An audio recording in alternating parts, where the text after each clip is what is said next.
कुछ तो नाजुक मिजाज है हम भी, कुछ तो नाजुक मिजाज है हम भी,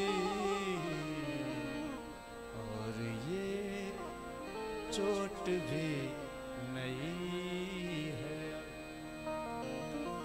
कोई ताजा हवा चली है अभी, दिल में एक लहर सी उठी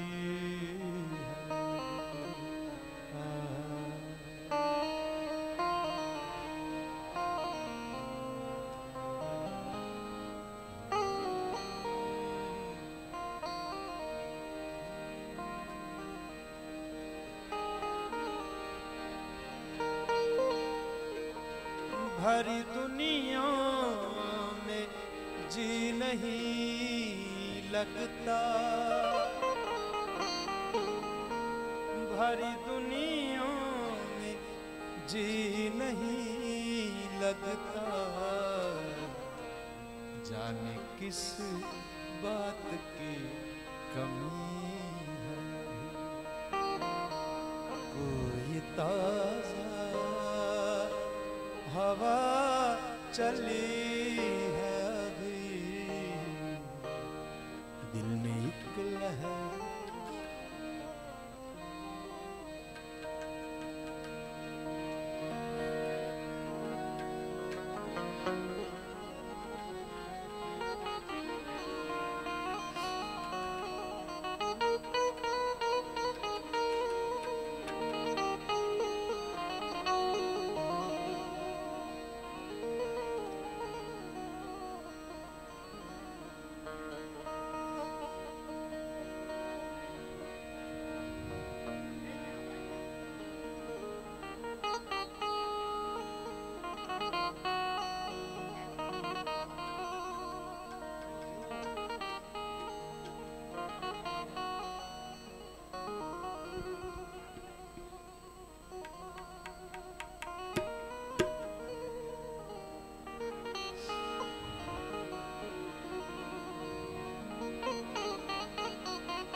तारा गांगणिया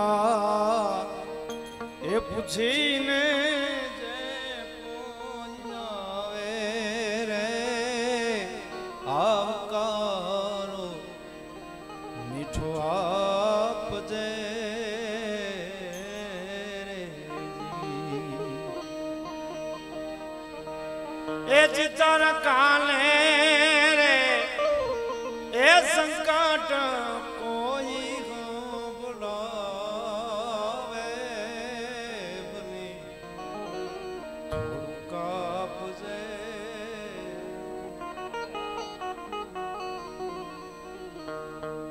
अवसरे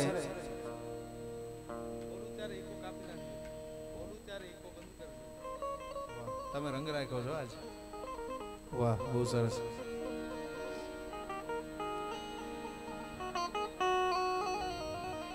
કેંધો સુર કો સર લગ્યો, કેંધો સુર કો બાણ, કેંધો સુર કો પદ લગ્યો, કેંધો સુર કો તાન. એક માણસ મૂર્છિત થઈને પડ્યો એટલે રાજા અને કવિ ત્યાંથી નીકળે છે અને કવિને રાજા પૂછે છે કે આના મૂર્છિત થવાનું કારણ શું. કવિ અને જવાબમાં દુહો એમ કહે છે કે કેંધો સુર કો સર લગ્યો, કાં તો આને કંઈક એવું પીણું પીધું છે. કેંધો સુર કો સર લગ્યો, કેંધો સુર કો બાણ, કાં તો કોઈક સુરવીરનું બાણ લાગ્યું છે. કેંધો સુર કો પદ લગ્યો, કાં તો સુરદાસનું એકાદું પદ એને લાગ્યું છે. અને કેંધો સુર કો તાન, કાં કોઈ સુરીલા ગાયકનો એકાદો સૂર એને લાગ્યો છે. સૂર એ ઘાયલ કરે છે. તો એવા સૂર જેણે જેણે છેડ્યા છે એના સૂરની છાપ માણસના હૃદયમાંથી જાતી નથી. શરૂઆતમાં મેં કીધું કે જેમ દિવાલ ચણી લીધી હોય, જે બાઉન્ડ્રી બાંધી લીધી હોય એવા થોડાક આપણે ત્યાં સંગીતના અને સાહિત્યના મહારથીઓ થયા છે કે જેણે પોતાની બાઉન્ડ્રી બાંધી દીધી છે. એ ગીત સાંભળો એટલે ગાતો કોઈ પણ હોય, ગાયક કોઈ પણ હોય, પણ એ ચિત્ર આપણી સામે આવીને ઊભું રહે. કોઈ લોકગીત ગાય તો હેમુ ગઢવીનો અવાજ આપણા કાનમાં ઘોળાવા માંડે. કલાકાર એને કહેવામાં આવે છે કે જેને આપણે સાંભળતા ન હોઈએ અને એની સ્મૃતિ થયા કરે. એટલે મારે અહીંયાથી હિરણના કાંઠાની એક બે કવિતાની અહીંયા યાદી કરવી છે. હવે જે ડાયરો બેઠા છે એ બધા આમ કાવ્ય કવિતાને અને મર્મને આપ સમજો જ છો, એટલે પ્રકૃતિની એકાદી કવિતા આપની સામે રજૂ કરીશ. કારણ કે અમારે યોગીશદાને પોતાના હરખથી ભાણુભાના આ બાબરીના પ્રસંગે આપણને બધાને નોતર્યા છે અને હરખનો અવસર એના ઘણા સમયથી એની તૈયારી હતી. 2-3 મહિના પહેલાં તો અમને સુરેશદાન યાદી કરી અને કીધેલું, ચાડદરા આપણે મળ્યા ત્યારે કીધું કે ભાઈ આવો એક પ્રસંગ અમારે આંગણે અને અણમૂલો અવસર છે. એકવાર આ આયોજન માટે યોગેશદાનને આપણે જોરદાર તાળીઓથી વધાવી રૂડું આયોજન કર્યું. હા, હરખનો અવસર, હરખ વ્યક્ત કરવો, અભિવ્યક્તિ જુદી જુદી છે, પણ એના હૃદયનો હરખ એ અમે અહીંયાથી ગાઈ બોલી અને વ્યક્ત કરીએ છીએ. ત્યારે સુરની જ્યારે વાત આવે અને આપણી પરંપરાની જ્યારે વાત આવે ત્યારે એમાં કેટલા સ્વર ભળે, એટલે મને યાદ આવે કે કાંતો રે એ આવે રે સંત ચો બાદશાહ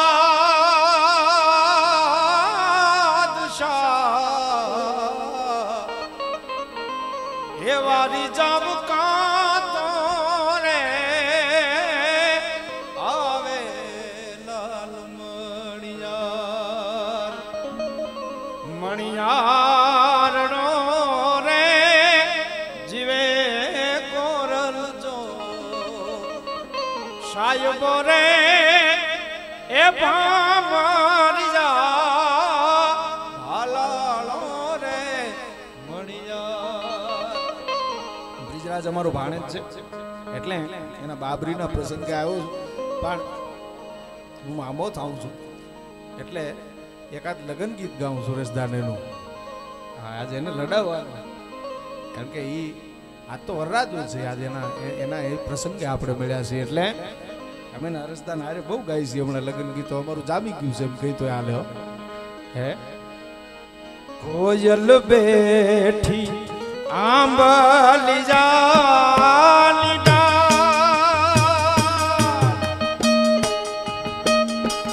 મારે મોરાલી જો બેઠો રે ગઢને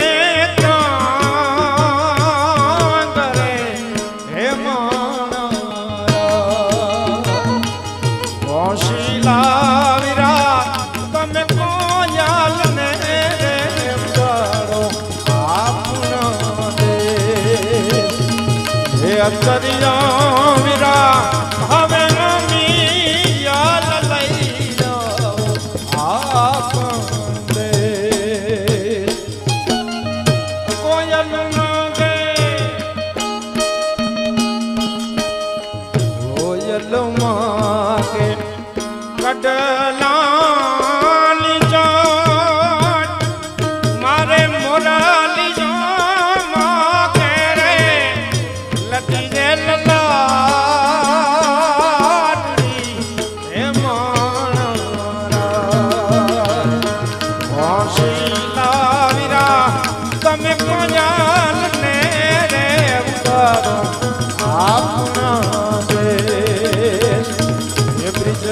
ભાઈ વીરા હવે મમ્મી યાદ લઈ જા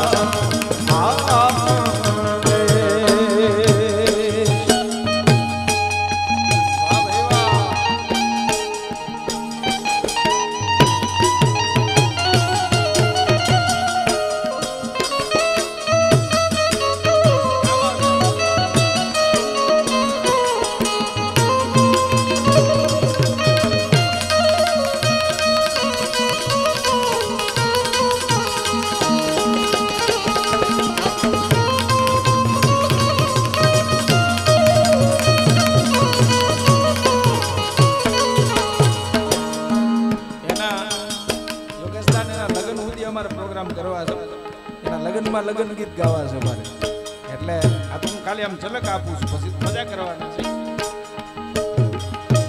કોયલ માગે કડલાની ચોર, કોયલ માગે. અહીંયા કોયલને આંબાની ડાળે બેહાડી છે અને મોરલિયાને ગઢને કાંગરે બેહાડ્યો છે. લોક કવિની કેવી સમજણ છે. વરરાજાને મોરની ઉપમા આપે છે. મોરલો છે તો ગઢને કાંગરે ટવકા કરતો હોય તો રૂડો લાગે. વરરાજો તો દેશ વિદેશ ફરતો હોય, દીકરો તો દેશ વિદેશ ફરતો હોય તો રૂડો લાગે. પણ દીકરીને કોયલની ઉપમા આપી છે. હવે આંબામાં તમે જોજો કોયલ બોલતી હશે તો આંબામાં કોયલ બોલે છે ત્યારે કોયલ દેખાતી નથી, ફક્ત એના મીઠા ટવકા સંભળાય છે. દીકરી તો મર્યાદાનું પ્રતીક છે એટલે એને કોયલની ઉપમા આપી. શું કહે છે લોક કવિ?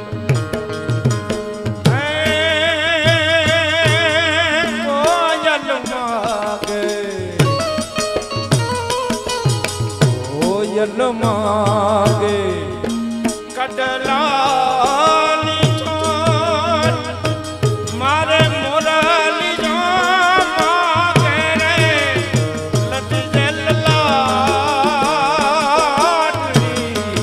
માણા હોશી લાવીરા તમે કોયાલને આપણા દે તરિયા વિરા હવે ઓમિયલ લઈ જાઓ આપને.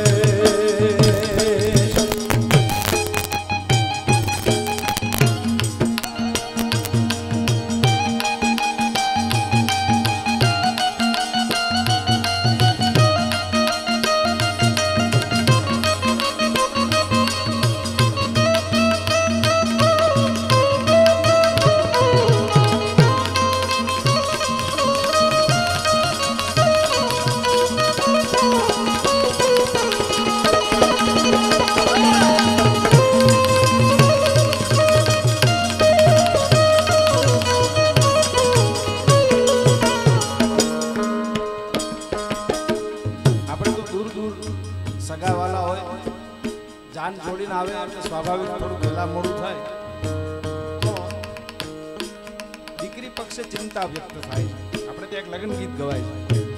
દીકરીના માવતરની ચિંતા હોય, જાન થોડીક પહેલા મોડી થાય એટલે એની ચિંતાનો પાર ના રહે. લગ્ન ગીતમાં બેનો દીકરીઓ ચિંતા વ્યક્ત કરે છે.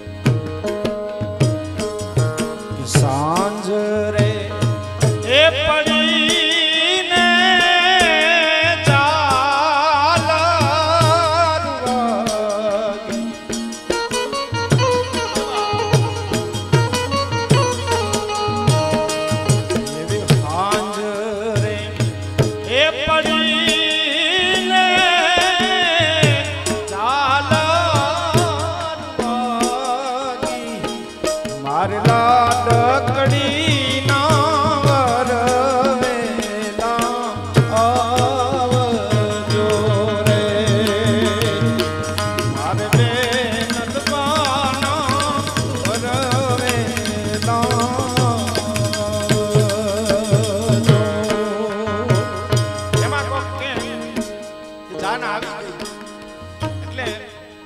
ગણેશની સામે જે હંકોચાઈને બેઠા હોય એ દીકરીના કાને હામૈયા કાકે ઢોલ અનેક પ્રકારના વાગે. ઢોલ સિંધુડાનો વાગે, ઢોલ રાહડાનો વાગે, પણ હામૈયાનો જે ઢોલ વાગે એની ઢોલની દાંડીનો અવાજ છે એ ગણેશની સામે બેઠેલી દીકરીના કાને ઢોલની દાંડીનો અવાજ પડે તો એના હૃદયમાં કેવી અસર થાય.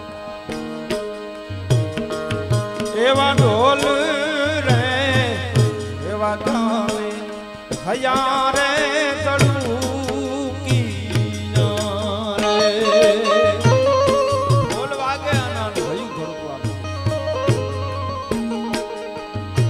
રાજા ના વગડ્યા ચા નિશાન રે ઘર મારે અફડ્યું રે કોણું ને કાળ ચૂંડે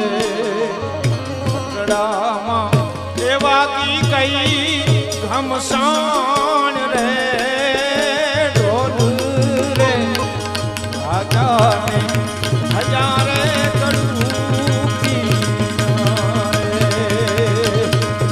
એવા ઢોલ રે હજારે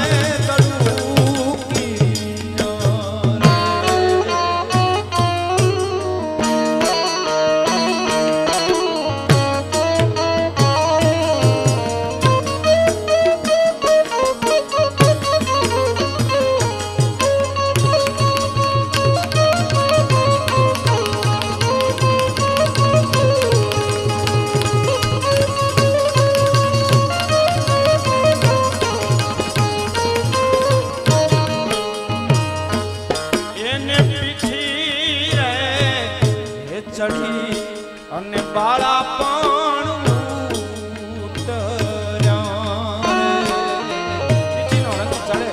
બાળપણ ઉતરી જાય. આ દુનિયામાં બાળપણથી દોયેલી કોઈ વસ્તુ નથી, કોઈ ચીજ નથી. માણસના જીવનમાં બાળપણ એક જ વખત આવે પણ બાળપણની સ્મૃતિ માણસ આખી જિંદગી વાગોળ્યા કરે. મંદિરની ઝાલરે રોજ અંબાઈ નહીં તોય હું વગાડવા જાતો. મંદિરની ઝાલરે રોજ અંબાવ નહીં તોય હું વગાડવા જાતો. હવે એવડો મોટો તે થઈ ગયો આજ કે મંદિરમાં નથી હું સમાતો.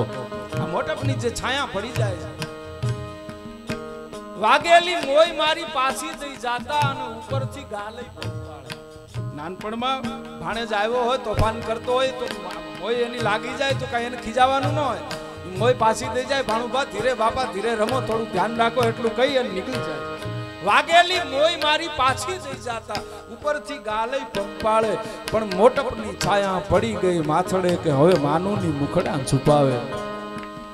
હાઉકલી કરી એકની માને બિવરાવતો ને ખોટો ખોટો સંતાતો. માને બિવરાવવા માટે આમ બાગડો થવા માટે છોકરો છે આમ થોડોક આગો પાછો હંતાઈ જાય અને મા પાછી એને ભાળી બી હોત જાય. હાઉકલી કરી એકની માને બિવરાવતો ને ખોટો ખોટો હું સંતાતો પણ એવો સંતાઈ ગયો છું અંદરથી આજ કે હવે દુનિયાને ક્યાંય ના દેખાતો. ઈ બાળપણ જે વયું જાય છે એને પીઠી રે ચડીને બાળા પણ ઉતર્યા રે મીંઢોળે ના બાંધી દીધા હાથ રે કહે રે હે બાળા પણ સુણ મારી બેનડી રે જો બની એ વાળ્યો છે